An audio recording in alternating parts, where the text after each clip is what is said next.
오늘 예배를 통해서 저희들에게 주신 하나님의 말씀 함께 보겠습니다. 창세기 26장 말씀 12절부터 25절까지 말씀인데 제가 봉독해 드리겠습니다. 12절 이삭이 그 땅에서 농사하여 그 해에 100배나 얻었고 여호와께서 복을 주심으로 그 사람이 창대하고 왕성하여 마침내 거부가 되어 양과 소가 떼를 이루고 종이 심이 많으므로 블레셋 사람이 그를 시기하여 그 아버지 아브라함 때에 그 아버지의 종들이 판 모든 우물을 막고 흙으로 메웠더라. 아비멜렉이 이삭에게 이르되 내가 우리보다 크게 강성한즉 우리를 떠나라. 이삭이 그곳을 떠나 그랄 골짜기에 장막을 치고 거기 거류하며 그 아버지 아브라함 때에 팠던 우물들을 다시 팠으니 이는 아브라함이 죽은 후에 블레셋 사람이 그 우물들을 메웠음이라. 이삭이 그 우물들의 이름을 그의 아버지가 부르던 이름으로 불렀더라. 이삭의 종들이 골짜기를 파서 샘 근원을 얻었더니 그랄 목자들이 이삭의 목자와 다투어 이르되 이 물은 우리의 것이라 하매 이삭이 그 다툼으로 말미암아 그 우물 이름을 에색이라 하였으며 또 다른 우물을 팠더니 그들이 또 다툼으로 그 이름을 신나라 하였으며 이삭이 거기서 옮겨 다른 우물을 팠더니 그들이 다투지 아니하였으므로 그 이름을 르호봇이라 하여 이르되 이제는 여호와께서 우리를 위하여 넓게 하셨으니 이 땅에서 우리가 번성하리로다 하였더라. 이삭이 거기서부터 브엘세바로 올라갔더니 그 밤에 여호와께서 그에게 나타나 이르시되 나는 내 아버지 아브라함의 하나님이니 두려워하지 말라. 내 종 아브라함을 위하여 내가 너와 함께 있어 내게 복을 주어 내 자손이 번성하게 하리라 하신지라.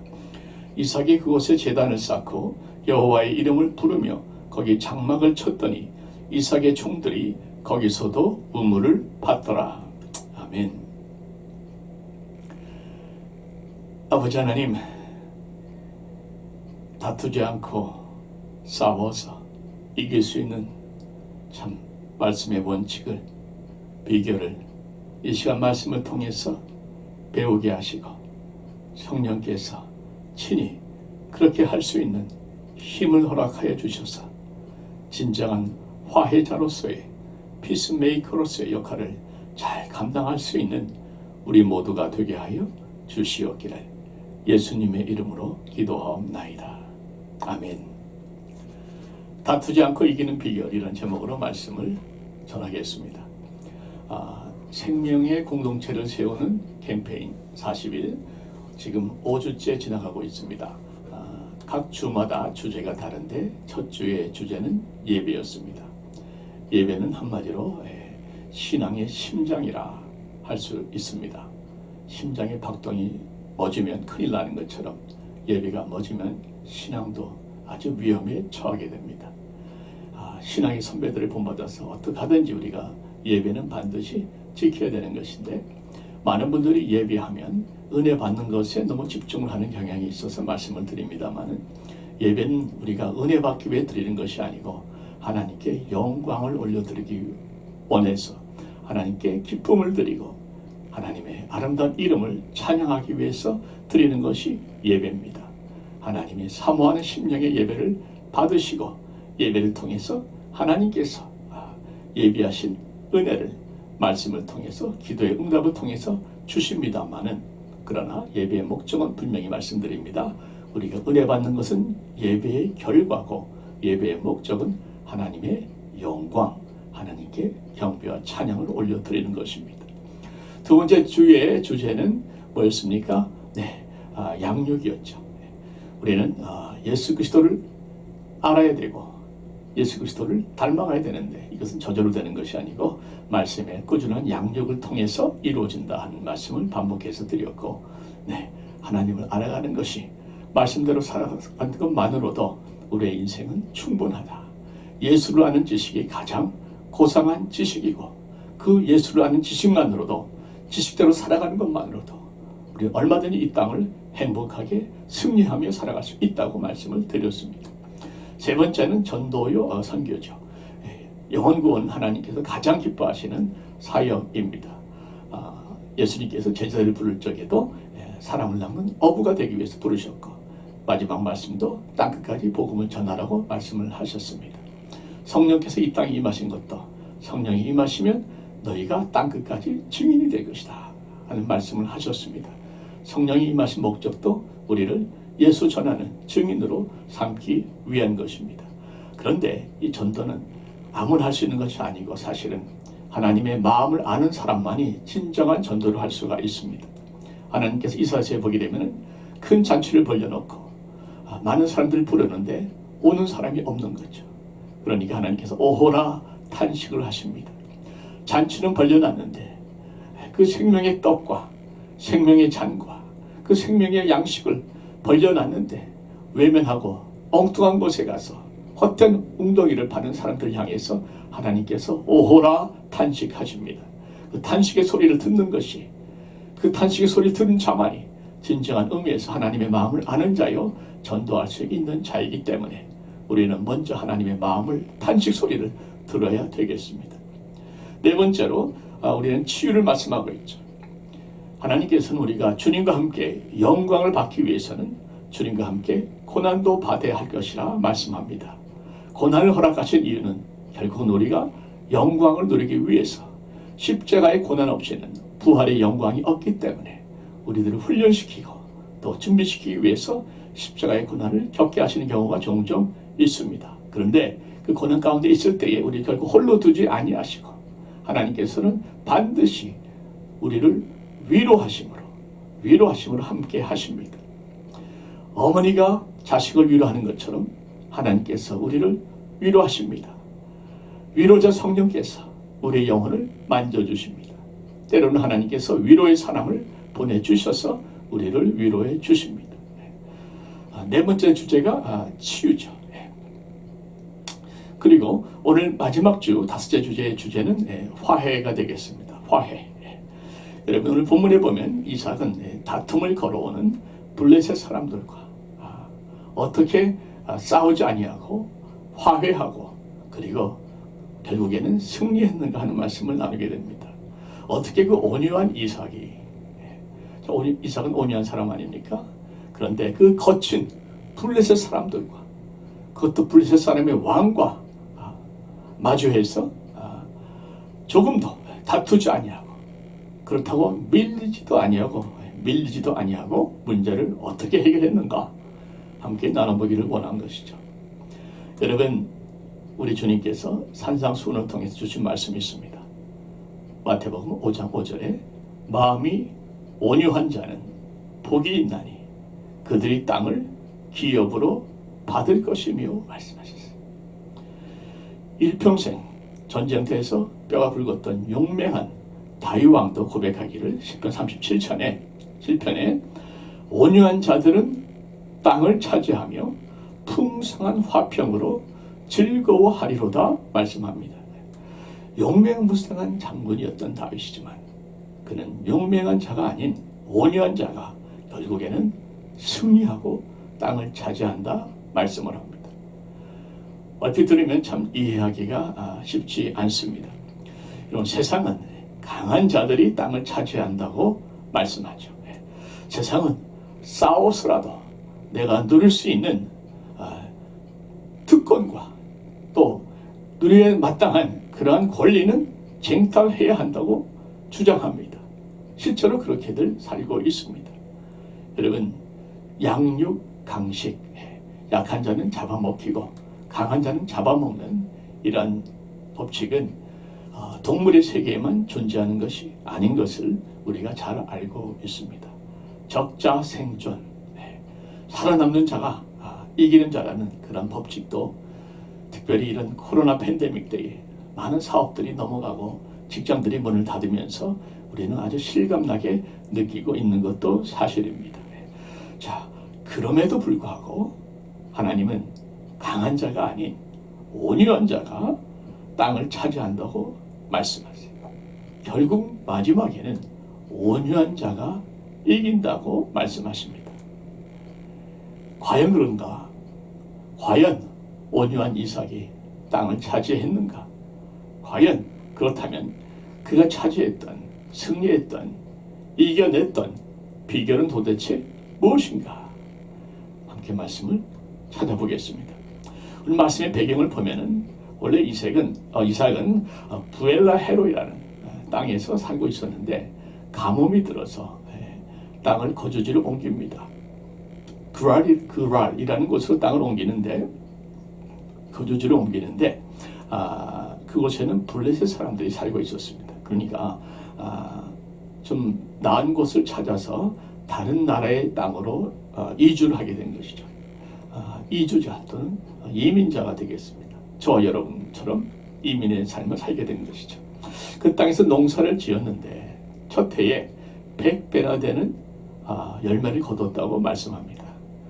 당시 그 팔레스타인 지역은 그렇게 땅이 옥토가 아니기 때문에 보통 평균 25배, 많아야 50배 정도의 수확을 거둔답니다. 그런데 이삭은 원래 농사가 주업이 아니죠. 목축업이 주업이고 농사는 부업인데 그럼에도 불구하고 처음 지은 농사에서 100배의 열매를 풍성하게 거둡니다. 뿐만 아니고 성경에 보면은 점점 창대하고 왕성하여 마침내 거부가 되었다. 가축이 엄청나게 많고 종들이 많은 거부가 되었다. 이렇게 말씀을 합니다. 전적으로 하나님의 은혜요 축복인 줄 믿습니다. 성경 말씀도 그렇게 말씀하고 있죠. 12절에 보시면 여호와께서 복을 주심으로 그 사람이 창대하고 왕성하였다. 만복의 근원이신 하나님을 믿습니다. 자, 그런데 블레셋 사람들이 이 꼴을 보지를 못하는 겁니다. 슬슬 시비를 걸어오기 시작합니다. 여러분, 사촌이 땅을 사도 배가 아프다는데 어디서 참 갑자기 나타난 세상 말로 굴러먹다 온 뼈다귀 같은 인물이 죄송합니다. 농사를 짓는데 너무 잘 되고 너무 모든 것들이 왕성하게 거부가 되어 가니까 점점 시기와 질투가 일어나게 된 것이죠. 그래서 그 이삭의 우물을 막아버려요. 흙으로 덮어버립니다. 여러분, 그 당시에 팔레스타인 지역에서 우물은 생명줄입니다. 젖줄이라고도 하죠. 왜냐하면 비가 많이 오지 않기 때문에 우물이 없으면 농사를 지을 수가 없을 뿐 아니라 목축도 할 수가 없는 것입니다. 그 상황에서 우물을 흙으로 메꿨다는 것은 이것은 완전한 선전포고입니다. 우리와 피 흘려 싸워서 누가 센가 결판을 보든지 아니면 이 땅을 떠나라 하는 명백한 선전포고입니다. 자, 나중에는 블레셋의 왕까지 와서 정식으로 떠나라고 선전포고를 합니다. 사실 이 말은 마치 우리가 합법 이민자들에게 Go back to your country, 이 나라로 돌아가라고 얘기하는 그러한 말과 거의 같죠. 저도 이 땅에서 꽤 오래 살았습니다마는 한 두어 번 그런 말을 들었던 기억이 납니다. 여러분도 아마 그런 경험이 있을 겁니다. Go back to your country. 특별히 요즘 코비드 때문에 아시안들이 많이 혐오의 대상이 되고 해서 더 그런 케이스들이 인종 혐오 범죄들이 더 많이 늘어난다는 얘기를 제가 들었습니다. 자, 이러한 그들의 질투와 또 선전포고와 싸움에 도전에 이삭이 어떻게 반응했는가? 여러분, 생명줄을 막아버렸잖아요. 아무리 온순한 이삭이라고 화가 안 나겠습니까? 고생 끝에 하나님 은혜로 이제 자리를 잡아가지고 딱 거부가 되었는데 하루아침에 떠나라고 하니 말이 되냐 말이죠. 이삭의 반응을 한번 보겠습니다. 17절에 보면 이삭이 그곳을 떠나 그랄 골짜기에 장막을 치고 거기 거류하며 말씀합니다. 이삭은 다투지 않고 그것을 떠난 겁니다. 그리고 다른 곳에서 우물을 팝니다. 또 물이 터져 나왔습니다. 그런데 그 땅에 사는 블레셋 목자들이 또 시비를 겁니다. 이 땅은 우리 땅이니까 이 우물도 우리 우물이라는 것을. 그래서 그 우물의 이름을 에색이라 이렇게 부릅니다. 에색은 다툰다는 뜻이거든요. 그리고 미련 없이 그 우물도 버리고 또 다른 곳으로 가서 우물을 또 파는데 또 물이 나온 거예요. 또 물이 나오자마자 또 그곳의 목자들이 또 몰려와가지고 이건 우리 우물이라고 또 억지를 부리는 겁니다. 그래서 그 운물의 이름을 신나, 이건 대적한다는 뜻이거든요. 싸운다는 뜻입니다. 신나라고 이름을 붙이고 나서 또 자리를 옮깁니다. 또 양보한 거죠. 그렇게 몇 번을 옮기는가? 처음 살던 곳에서 에색으로, 에색에서 신나로, 그리고 이제 또 다른 곳으로 양보하고 옮기는 겁니다. 이게 도대체 어떻게 가능한가? 사실 인간적인 감정이나 생각으로는 도저히 조용히 떠날 수가 없는 상황이죠. 정말 저 같아도 한두 번은 참겠는데 3번, 4번 그러면 저 같아도 저같이 착한 사람도 발솜에 걷어붙이고 정말 너가 죽나 내가 죽나 맞짱 떠보자 붙을 만한 그런 상황 아니겠습니까? 여러분, 지금 이삭이 기운이 없어서 힘이 없어서 밀려가는 게 아니라는 걸 기억해 주시기 바랍니다.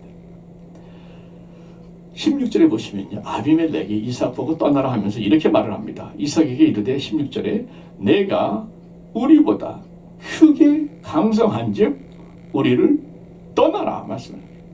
Move away from us. You have become too powerful for us. Too powerful. 감당이 안 되니까 떠나라는 거죠. 그러니까 이삭이 힘이 없어 밀린 것이 아니에요. 그냥 양보한 겁니다. 여러분, 이게 온유인 줄 믿으시기 바랍니다. 온유란 절제된 힘이에요. Power under control. 붙어볼만 하고 싸워서 이길만 한데 그러나 양보하는 겁니다. 힘이 없어 양보하는 것이 아니에요. 힘이 없어 양보하는 것은 패배죠. 비굴한 패배죠. 힘이 있는데 양보하는 것, 이것이 온유입니다. 여러분, 어떻게 이삭이 그렇게 자신을 절제할 수 있을까? 제가 확신하는 것은 이삭은 기도하는 사람이었기 때문에 그렇습니다. 기도할 때마다 하나님이 놔두고 떠나라고 양보하라고 내려놓으라고 말씀하셨기 때문에 이삭은 그저 순종한 겁니다. 여러분, 그 순종한다는 게 여러분도 겪지만 쉽습니까? 정말 쉽지 않습니다. 아무리 생각해도 너무 억울한 거예요. 잠이 안 오는 거죠. 정말 한바탕 하지 않으면 도저히 안 될 것 같습니다. 밥이 안 넘어갑니다. 이대로 양보하기에는 너무나 억울한데 기도만 하면 하나님은 참으라고 그러세요. 인내하라, 양보하라고 말씀하세요. 용서하라, 사랑하라고 말씀하세요. 아무리 생각해도 싸워야 될 이유가 너무나 많은데 하나님은 양보하라는 거예요. 여러분 같으면 어떻게 하시겠습니까?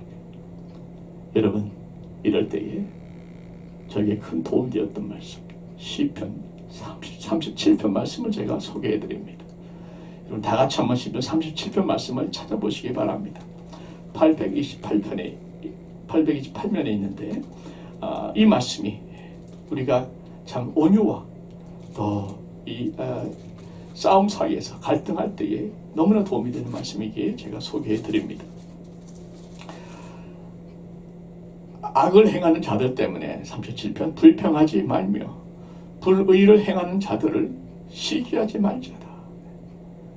그들은 풀과 같이 속히 배임을 당할 것이며 푸른 채소같이 쇠잔할 것이미로다. 여호와를 의뢰하고 선을 행하라. 땅에 머무는 동안 그의 성실을 먹을거리로 삼을지어다. 또 여호와를 기뻐하라. 그가 내 마음의 소원을 내게 이루어 주시로다. 내 길을 여호와께 맡기라. 그를 의지하면 그가 이루시고 내 의를 빛같이 나타내시며 내 공의를 정의의 빛같이 하시로다. 여호와 앞에 잠잠하고 참고 기다리라. 자기 길이 형통하며 악한 꾀를 이루는 자 때문에 불평하지 말지어다. 분을 그치고 너를 버리며 불평하지 말라. 오히려 악을 만들 뿐이라. 진실로 악을 행하는 자들은 끊어질 것이나 여호와를 소망하는 자들은 땅을 차지하리로다. 잠시 후에는 악인이 없어지리니 내가 그곳을 자세히 살필지라도 없으리로다. 그러나 온유한 자들은 땅을 차지하며 풍성한 화평으로 즐거워하리로다. 아멘. 지금 이삭은요, 시편 37편 말씀 그대로 하고 있는 겁니다. 불평하지 않고요, 시기하지 않고요, 여호와를 의뢰하면서 선을 행하는 것이죠. 하나님을 기뻐하면서 하나님께 다 맡기는 겁니다. 그 7절 특별히 보면 잠잠하고 참은 거예요. 참고 기다리고 8절에 불을 그치고 노를 버리고 불평하지 말고 끝까지 참았습니다. 참았더니 인내하고 양보했더니 얼마든지 싸울 수 있었지만 싸우지 아니하고 온유한 마음으로 자신을 지켰더니 9절에 악을 행하는 자들은 끊어질 것이나 여호와를 소망하는 자들은 땅을 차지할 것이고 온유한 자들은 11절에 땅을 차지할 것이라고 말씀합니다. 여러분, 하나님 말씀대로 순종했던 이삭에게 어떤 열매가 있었는가? 22절 말씀 본문 다시 보시면 이삭이 거기서 옮겨서 또 다른 우물을 팠더니 그들이 다투지 아니하였으므로 그 이름을 르호봇이라 하여 이르되 이제는 여호와께서 우리를 위하여 넓게 하셨으니 이 땅에서 우리가 번성하리로다 말씀합니다. 그러니까 아예 멀찍이 떠나서 다시 우물을 판 거죠. 한 번 더 양보한 겁니다. 그야말로 양보할 때까지 양보한 것입니다. 그런데 그렇게 양보를 하고 옮겨서 또 다른 우물을 팠는데 바로 우물을 판 그날 밤에 역사가 나타납니다. 하나님이 나타나신 거죠. 꿈에 나타나신 것이 아니고 하나님 직접 나타나셔서 친히 말씀하십니다. 24절 말씀 보십시오. 그 밤에 여호와께서 그에게 나타나 이르시되 나는 내 아버지 아브라함의 하나님이니 두려워하지 말라. 내 종 아브라함을 위하여 내가 너와 함께 있어 내게 복을 주어 내 자손이 번성하게 하리라 하신지라. 내가 너와 함께 있어 내게 복을 주어 내 자손이 번성하게 하리라. 하나님의 타이밍을 보십시오. 정말 이삭이 불평하지 않고 하나님께 모든 것 맡기고 양보하고 기다렸더니 하나님께서 내가 너에게 복을 줄 것이고 내 자손을 번성하게 하리라고 약속해 주십니다. 그것도 친히 나타나셔서 확인해 주시는 것이죠. 여러분, 온유한 자들에게 하나님은 나타나십니다. 온유한 자들에게 하나님은 함께 동행해 주십니다. 이삭이 그 하나님의 음성을 듣고 얼마나 힘과 위로를 받았겠습니까? 그래서 일어나자마자 바로 그곳에 제단을 쌓고 하나님의 이름을 찬양하며 예배를 드립니다. 그리고 우물을 팝니다. 자, 그런데 여기서 한 가지 좀 은혜의 포인트가 뭔가 하면 우물을 팠는데 아직 물이 나왔다는 말은 없죠. 이전까지 우물을 팠 때마다 물이 나왔지 않습니까? 하나님께서 복을 주시겠다고 나타나셔서 말씀까지 하셨는데 정작 우물은 팠는데 아직 물이 나오지는 않습니다. 물이 나오는 대신에 갑자기 아비멜렉이 자기 부하들을 데리고 찾아옵니다. 이삭이 당황하죠. 그래서 묻습니다. 원수 중에 원수 아닙니까? 너희가 나를 미워해서 나에게서 너희를 떠나라고 했는데 어찌해서 너희가 나를 찾아왔느냐? 당연히 묻죠. 자, 그때에 아비멜렉이 무엇으로 답변했는가? 굉장히 깊은 은혜의 말씀이 여기 포함되어 있습니다. 29절 말씀 보시면 이렇게 말씀합니다. 너는 우리를 해하지 말라. 아비멜렉이 지금 이삭에게 하는 말씀이에요. 너는 우리를 해하지 말라. 이는 우리가 너를 범하지 아니하고 선한 일만 내게 행하여 내가 평안히 가게 하였음이니라. 새빨간 거짓말이죠. 음물을 막고 흙으로 덮었는데 쫓아보낸 지가 언제인데 지금 와서 이렇게 얘기를 합니까? 평안하게 보냈다고 거짓말하죠. 그러면서 이제 너는 여호와께 복을 받은 자니라 말씀합니다. 자, 여기에서 너는 우리를 해하지 말라. 여러분, 아비멜렉은 그래도 명색이 블레셋 민족들의 왕입니다. 이삭은 지금 참 양보해서 밀려가고 있는, 그들의 눈에 보기에는 밀려가고 있는 이방인입니다. 유랑 민족입니다. 그런데 한 나라의 왕이 이방인에 불과한 이삭에게 너는 우리를 해하지 말라. 이삭이 아비멜렉에게 하는 말이 아니고요. 아비멜렉이 이삭에게 너는 우리를 해하지 말라 얘기합니다. 부탁합니다. 그 이유가 28절에 나와요. 28절 말씀 다 같이 보십시오. 28절에 그들이 이르되 여호와께서 너와 함께 계심을 우리가 분명히 보았으므로 이 말씀이 있어요. 우리와 계약을 맺으라. 여호와께서 너 이삭과 함께 계심을 우리 블레셋 사람들이 다 보았다는 겁니다. 그러니까 그들은 다 눈여겨보고 있었습니다. 자기들보다 강하면서도 양보하는 이삭의 모습을 다 보았어요. 그의 온유함을 보고 있었습니다. 또 그가 가서 우물을 파는 곳마다 물이 터져 나오는 놀라운 기적에 가까운 역사들을 그들이 눈으로 보고 있었습니다. 그리고 어느 순간 깨닫기 시작한 겁니다. 아, 이 사람은 하나님이 함께 하시는 사람이구나. 이 마음이 깨달아진 겁니다. 특별히 그들은 자기들의 신의 이름을 부르지 아니하고 이삭의 하나님 여호와 하나님께서 너와 함께 계심을 분명히 보았다고 여호와 하나님까지 인정을 합니다. 여러분, 자기들이 이삭이 잘못한 것을 본인들이 잘 알잖아요. 근데 이삭을 가만히 보니까 보통 사람이 아닌 느낌을 받은 겁니다. 정말 저 이삭이 믿는 여호와 하나님이 함께 하시지 아니하고는 저렇게 온유하고 양보할 수도 없을 뿐더러 저렇게 가는 곳마다 물이 터지고 형통해지는 거부가 되고 정말 좀 자리를 잡아가는 그런 역사가 도저히 하나님의 축복이 아니고는 이루어질 수 없음을 그들이 깨닫기 시작을 한 겁니다. 그러면서 이렇게 하나님 여호와가 함께 하시는 저 이삭을 잘못 건드렸다가는 우리가 큰 변을 당할 것이라는 그러한 깨달음이 또한 오게 된 것입니다. 여러분, 이게 중요한 거예요. 여호와가 함께하는 사람을 건드리면 우리가 큰 해를 당할 것이다. 그래서 아비멜렉은 이삭에게 너는 우리를 해하지 말라 하고 무릎을 꿇은 겁니다. 여러분, 바로 이것이 우리가 다투지 않고 싸워서 이기는 비결입니다. 원칙입니다.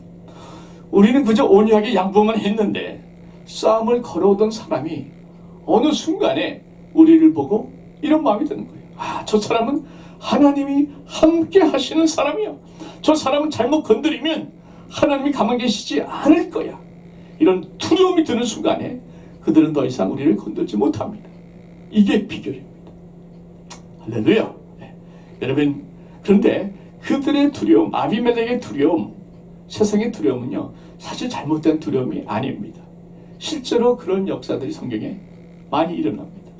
시편 89편에 보시면 20절에 이런 말씀을 합니다. 내가 내 종 다윗을 찾아내어 나의 거룩한 기름을 그에게 부었도다. 다윗을 하나님의 종으로 부르고 하나님의 거룩한 성령의 기름을 부었다고 말씀합니다. 여러분, 우리도 하나님께서 부르셨고 우리에게도 성령을 부어주셨습니다. 자, 그리고 23절에 보시면 이렇게 말씀하죠. 내가 그의 앞에서 그 대적들을 박멸하며 그를 미워하는 자들을 치려니와. 그러니까 하나님께서 종으로 삼으시고 기름 부으신 다윗을 미워하는 자들을 하나님께서 치시겠다고 분명히 약속하고 있지 않습니까? 그리고 약속대로 하나님은 다윗을 미워하는 자들을 치셨습니다.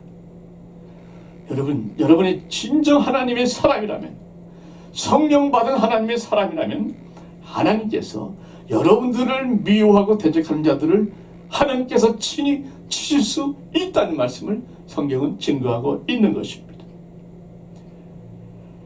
하나님께서 모세를 비방했던 미리암을 나병이 들게 만드셨습니다. 모세를 대적했던 고라와 그의 일당들을 땅이 입을 벌려 땅속으로 영원토록 떨어져 사라지도록 만드셨습니다.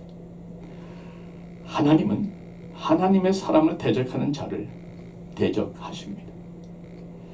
하나님의 사람을 미워하는 자를 미워하십니다.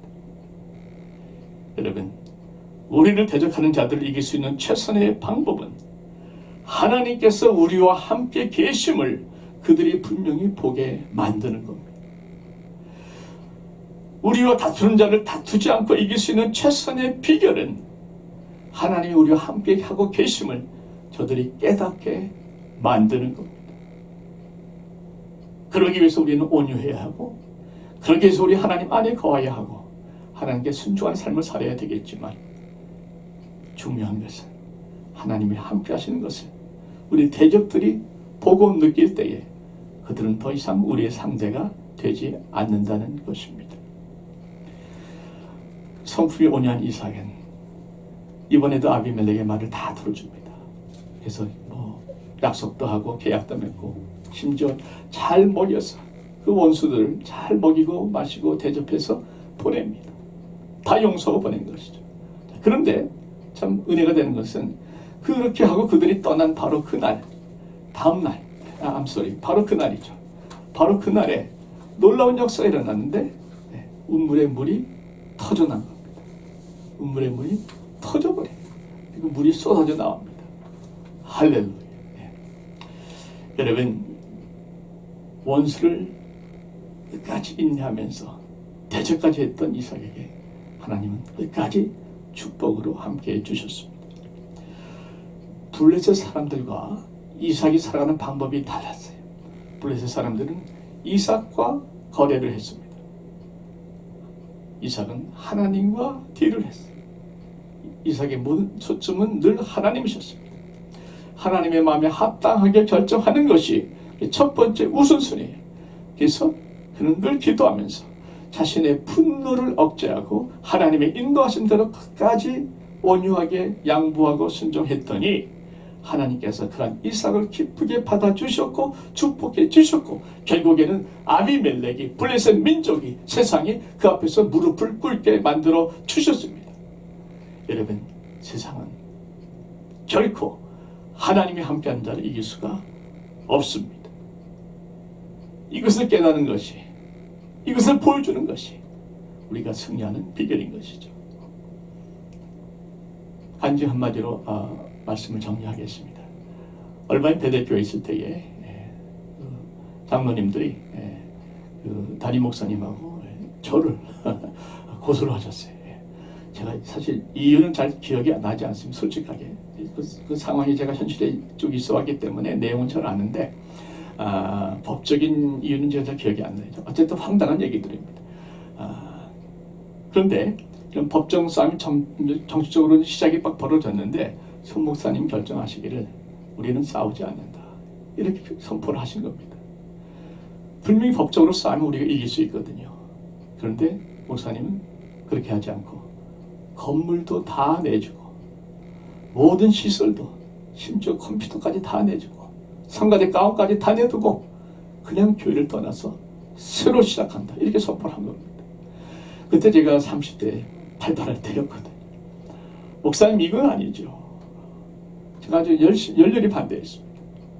젊은 집사들이 저한테 다 와서 사무실에 모여가지고 목사님, 이건 아니죠.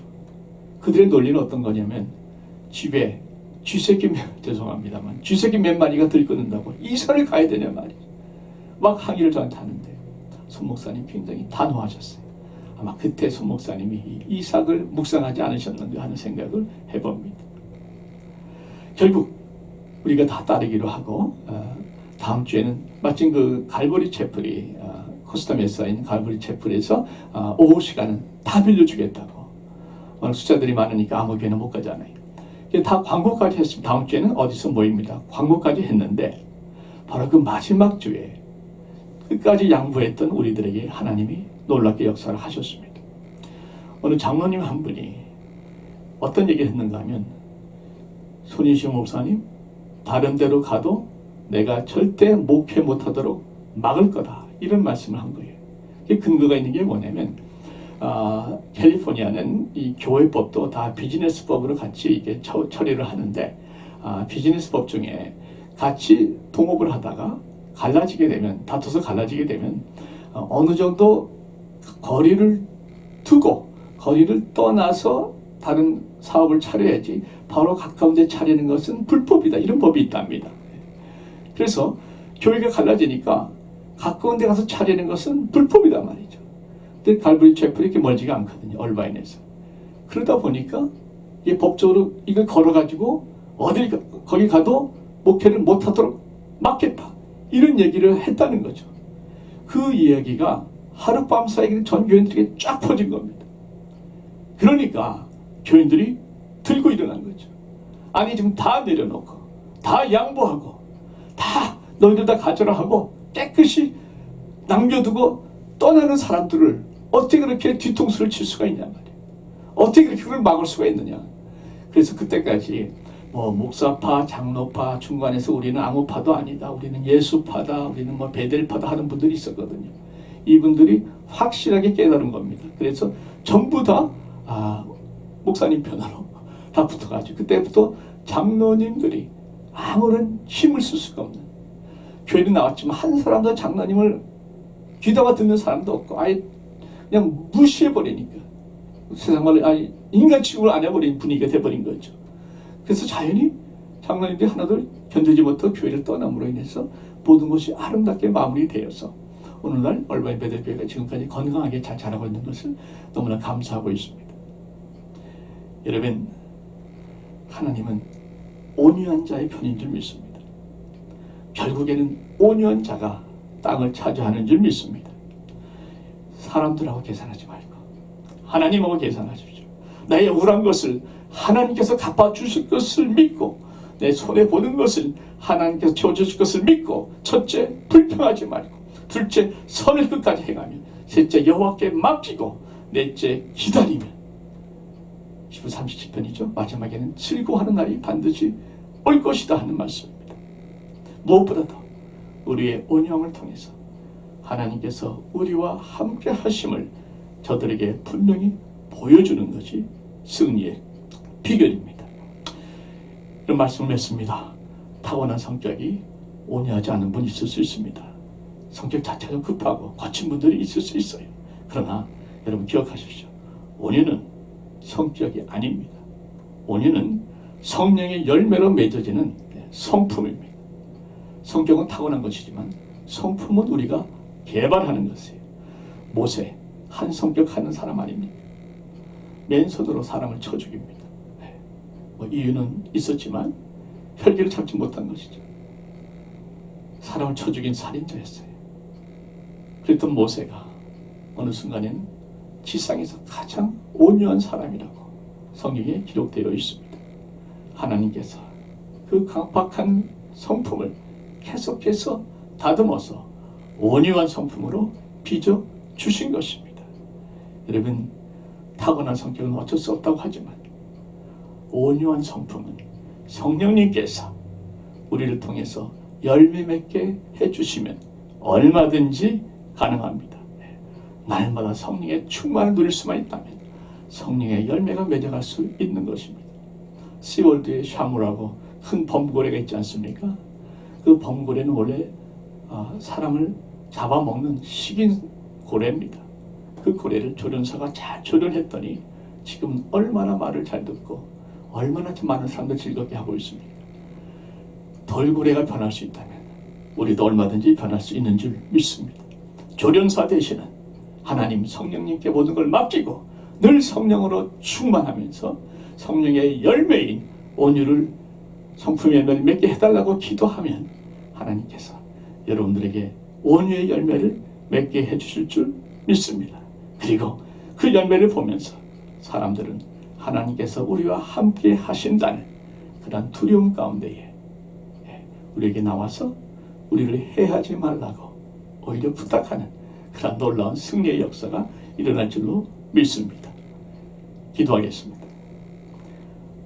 아버지 하나님, 온유의 열매를 맺게 하여 주시옵소서. 그래서 하나님이 우리와 함께 계심을 저들이 보고 두려워하게 하여 주시옵소서. 그래서 다투지 않고도 이기는 진정한 화해자 되게 하여 주시옵소서. 이제는 우리 구주 예수 그리스도의 은혜와 아버지 하나님의 사랑과 성령님의 감동, 교통, 충만하심이 성령의 열매인 온유를 맺고 하나님의 형통을 경험함으로 세상이 우리와 함께 하시는 하나님을 보고 우리를 두려워하게 함으로 이 땅에서 진정한 화해자로 살아가기로 결심하는 하나님의 택함받은 자녀들 머리 위에 모든 의료진들과 선교사님들 사역 위에 이제로부터 영원토록 함께 계시옵기를 간절히 축원하옵나이다. 아멘.